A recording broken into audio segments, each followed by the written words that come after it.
Welcome to Inside ArtScroll, where the books that we read and the people that write them come to life. It's a distinct pleasure and a zchus to welcome Rabbi Yechiel Spero to ArtScroll Studios yet again. Thank you. Great to be here. Rabbi Spero, it seems like every other day or month, there's another blockbuster book. How do you do it? How do I do it?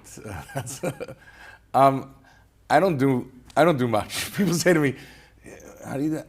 I don't do much. When I'm inspired to do something, I get uber focused on it, and sometimes it works, sometimes it doesn't. But this was a need that I've dreamt of for years and years, ever since I'm a bacher in yeshiva, and I'm sure this is anybody watching this has had a similar experience. If you've seen the inside of a yeshiva or a beis medrash. Our children are so kenai nahar, so sincere and so pure. Our bachrim are so exceptional. Our young ladies, they all want, and they're hard on themselves. So comes Teshivah season, and now you start looking at the list of chatoim you've done, and they are overwhelmed with chait, and they break down crying. And that's great. That's the first step. And thus was born a Most Meaningful Viduy. Yes. The third in a series of Most Meaningfuls. Yes. So the Most Meaningful Seder, or Pesach Seder, Most Meaningful Kinnis, and now a Most Meaningful Viduy. Thank you so much for doing this. I know personally it's something that... And so now they're in the moment, and they're so pure, and their tears are so pure, but I think that many people, adults as well, and the book, by the way, is a children and like a teen adult book, men, women, and it's written with that in mind. The language is it's not a sophisticated language. The point is that you can't stay there. Charata ala ovar, regretting your past actions, is one chelik of tshuva. But Kabbalah ala osid, to accept, I'm never going to do it again. You have to have the confidence to say that I'm better than this. This is not who I am. I did something wrong. I did something bad, but I'm not bad. I'm good. I'm really good.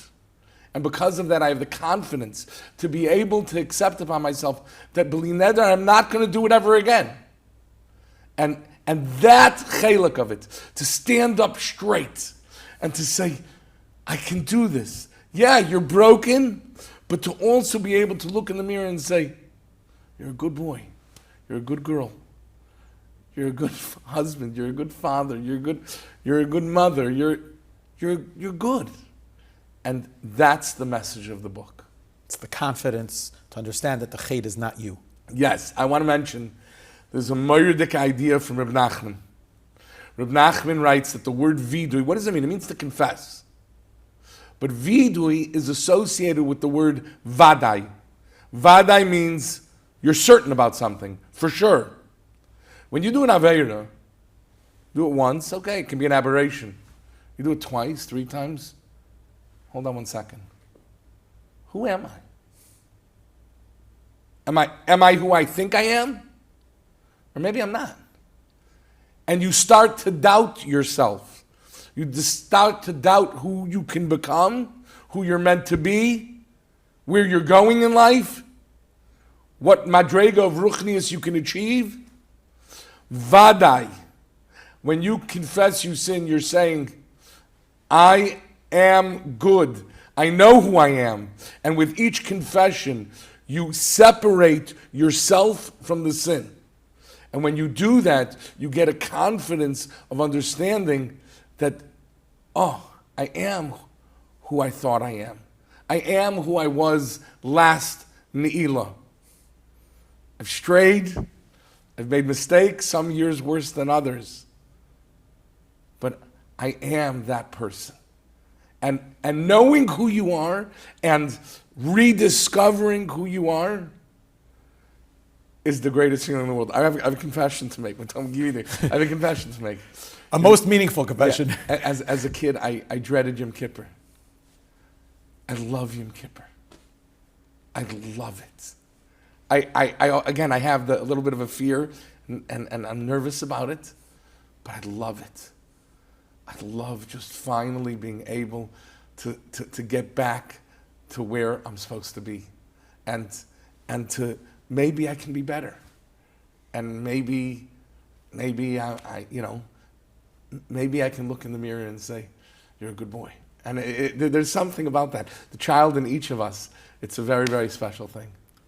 That's a huge bar to strive for, that we should look forward and cherish Yom Kippur in the way that we should. Yeah.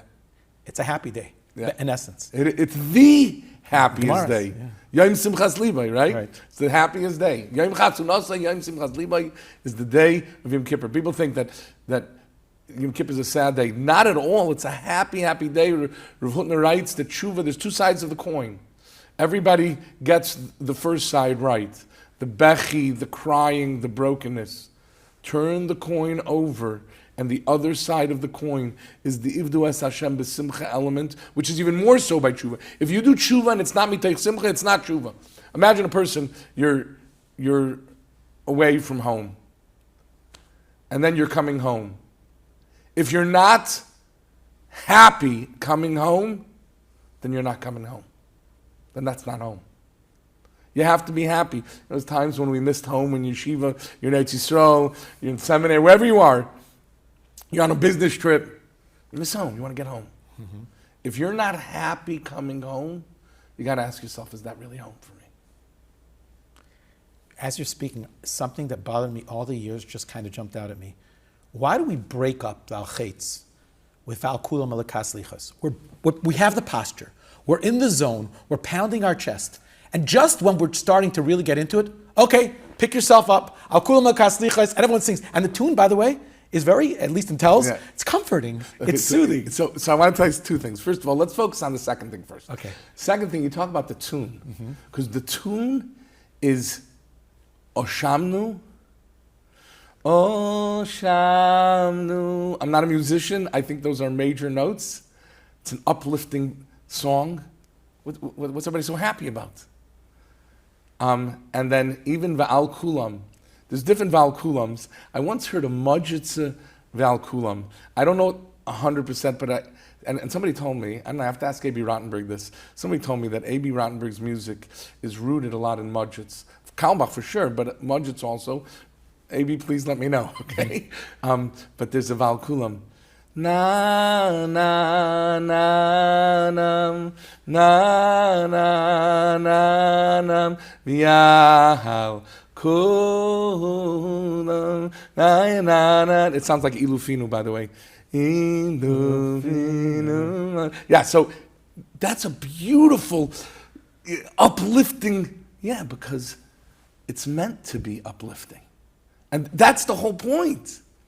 That's what, Chedush Yerim says that a person does a chait, you do a sin, and you comes Yom Kippur, and you clap al chait, and you're sad about the sin. So what happens? Let's say, for instance, a person did an aveira, he looked at something he shouldn't have looked at. So when you're confessing the sin, you're reimagining the sin. You're stuck in the mud.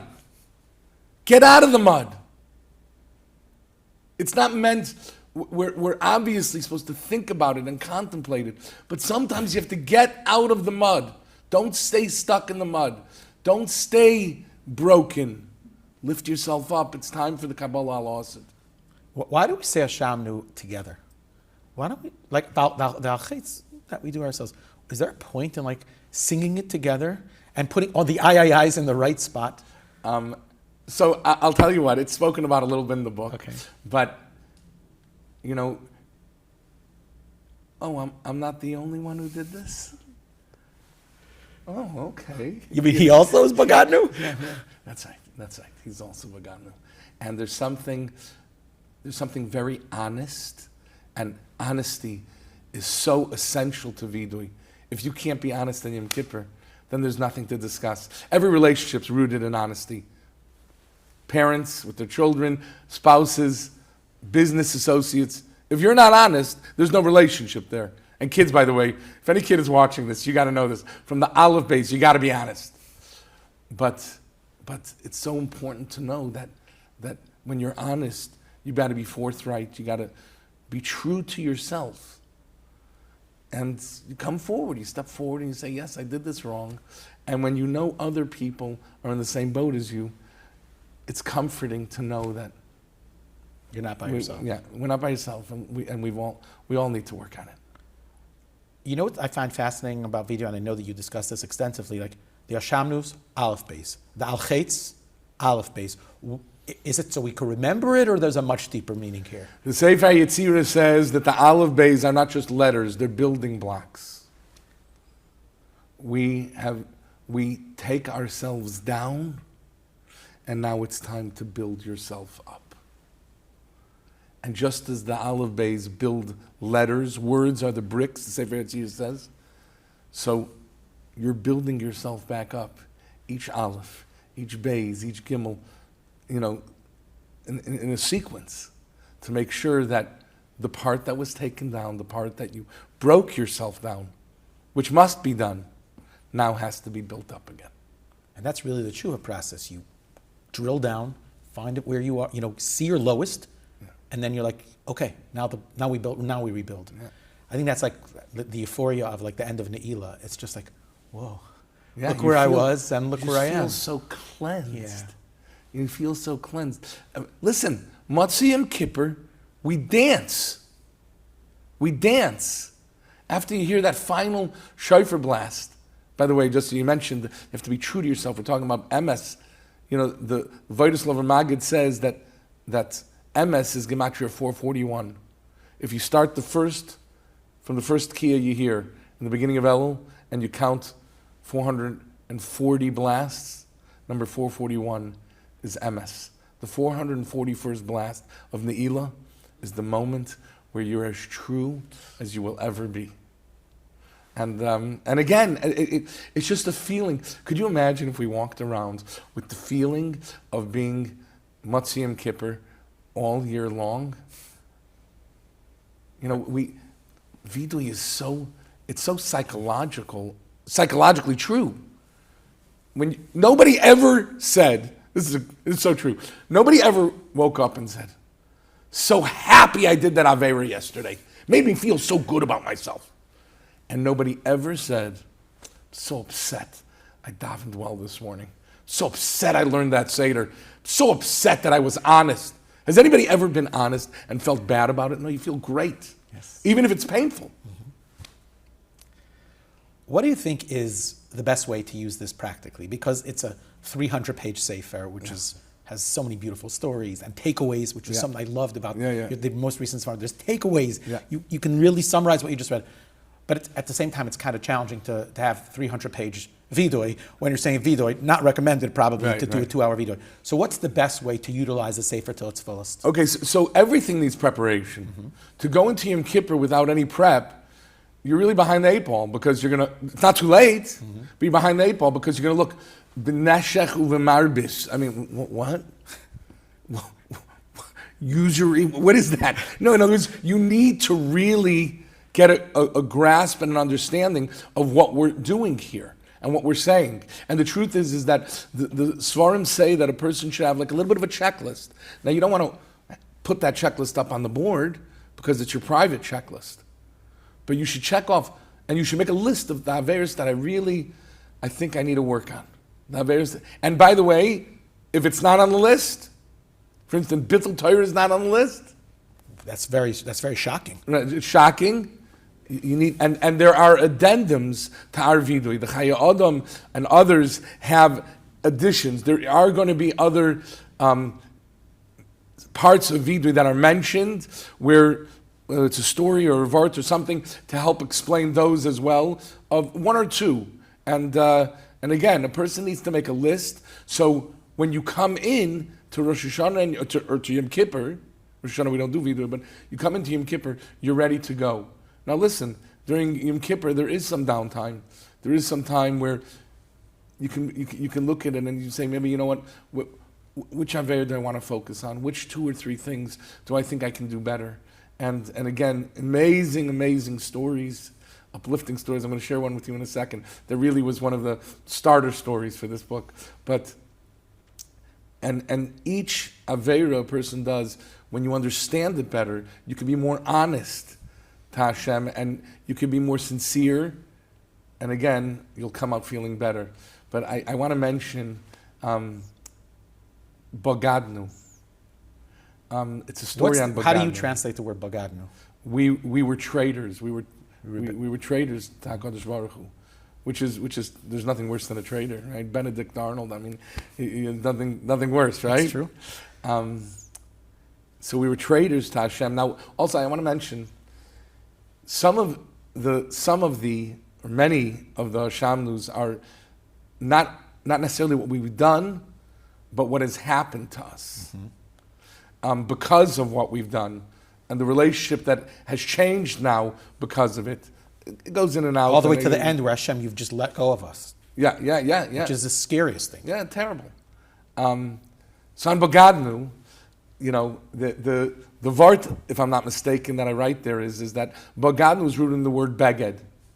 And a beged is clothing. Well, what does clothing have to do with being a traitor? And the truth is that the clothing is a little bit not being honest with who you really look like, right? External. Yeah. Well, what even more than external, it's covering up all your flaws. You want to make something that makes you look good, right? It's something a little dishonest about clothing. It's a very deep idea, but the Maral talks about it. And I saw a story. Reb Shimon Shkop had a daughter and a granddaughter that Nabuch were off the derech, and became involved in the Zionist movement in a secular way. And his granddaughter and by the way, his granddaughter grew up mamash on his lap. She was very close to him. And there's stories, I think I wrote a story once about how she held on to that very much, her relationship with Reb Shimon. And he had a great grandson. His name was Uri, I believe. And he moved to Eretz Yisrael. He was part of an elite group of parachutists. And he was part of a group that went on a secret mission to Syria in 1955. And they go into Syria, and they were caught. And when they were caught, they were tortured mercilessly by the Syrian government. And they paraded them. We know how that can happen.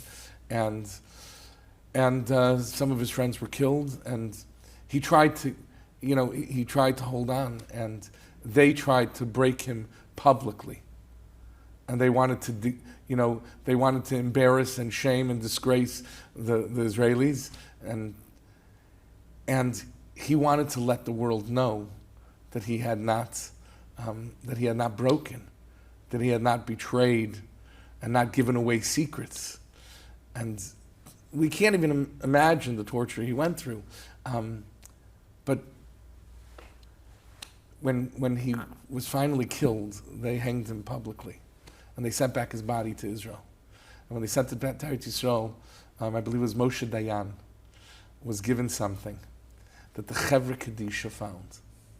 The Chevra Kadisha found that this Yid, this boy, this 20-year-old boy, a great-grandson of Reb Shimon. Great-grandson of Reb Shimon, and that shouldn't be lost. Yeah. He hid under his fingernail a message, a tiny little message, a paper that I believe he wrote with like a pin. He punched out the lettering. Lo bagadati. I am not a traitor. I did not betray my people. I didn't give away the secrets. And that became a battle cry in Eretz Yisrael. Imagine the courage of a 20-year-old who's being tortured not to give it away. And when I saw the story, I mean, it became like they rallied around it as a battle cry.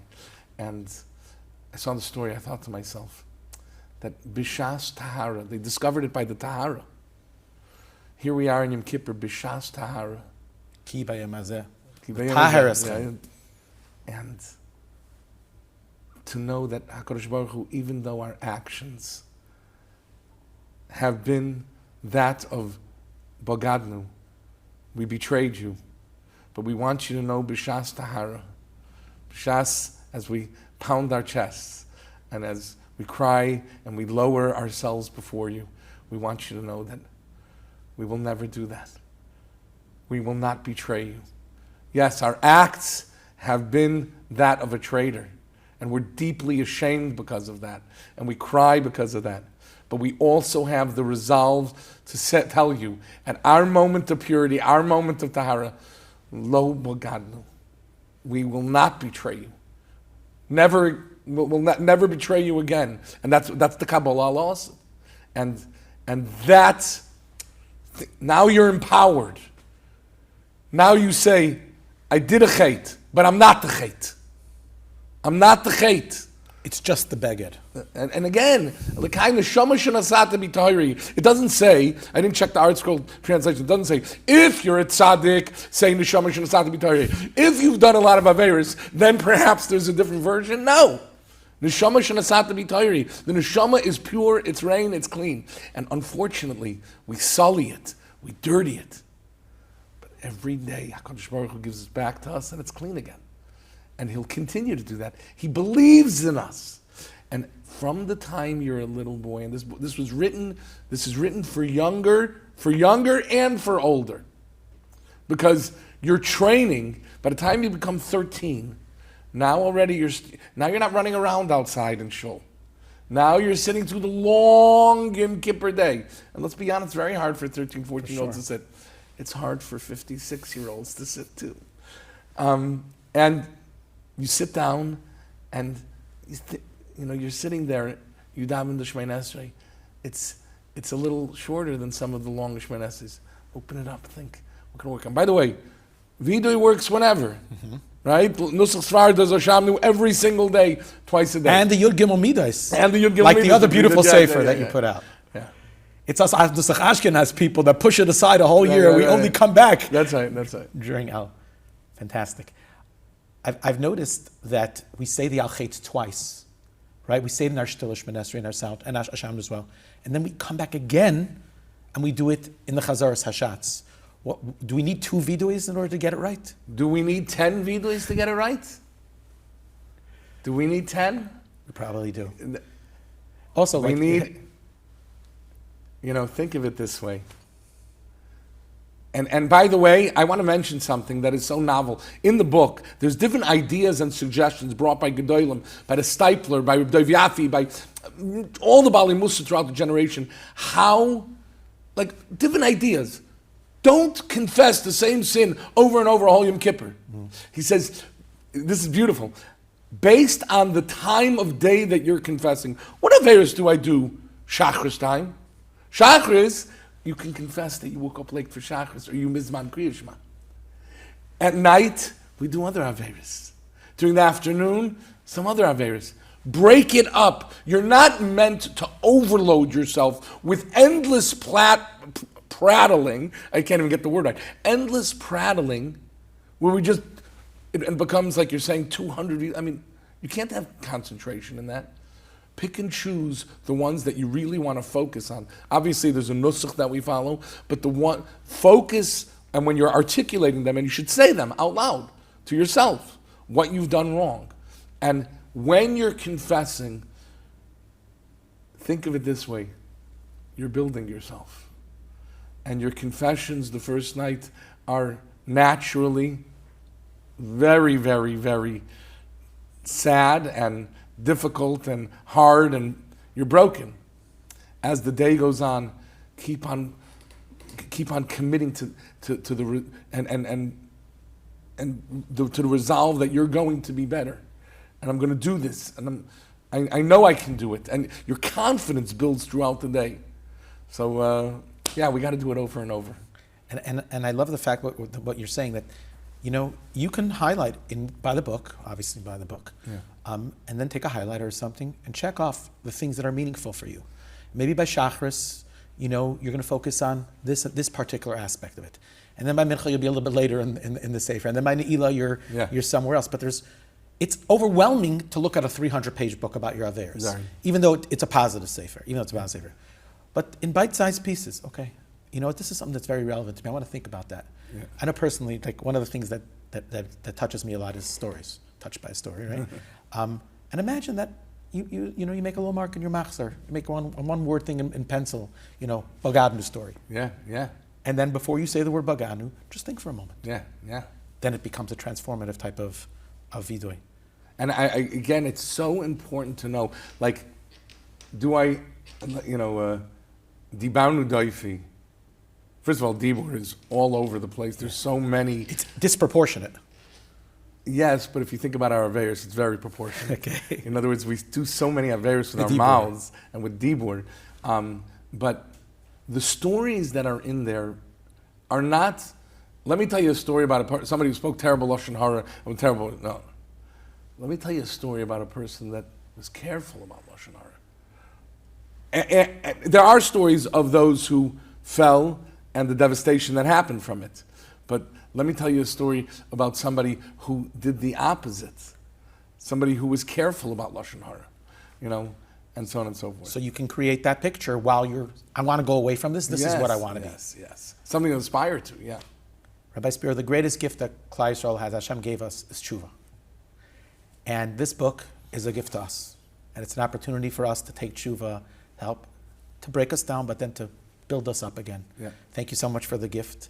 And for those people out there who are contemplating on buying this book, buy it.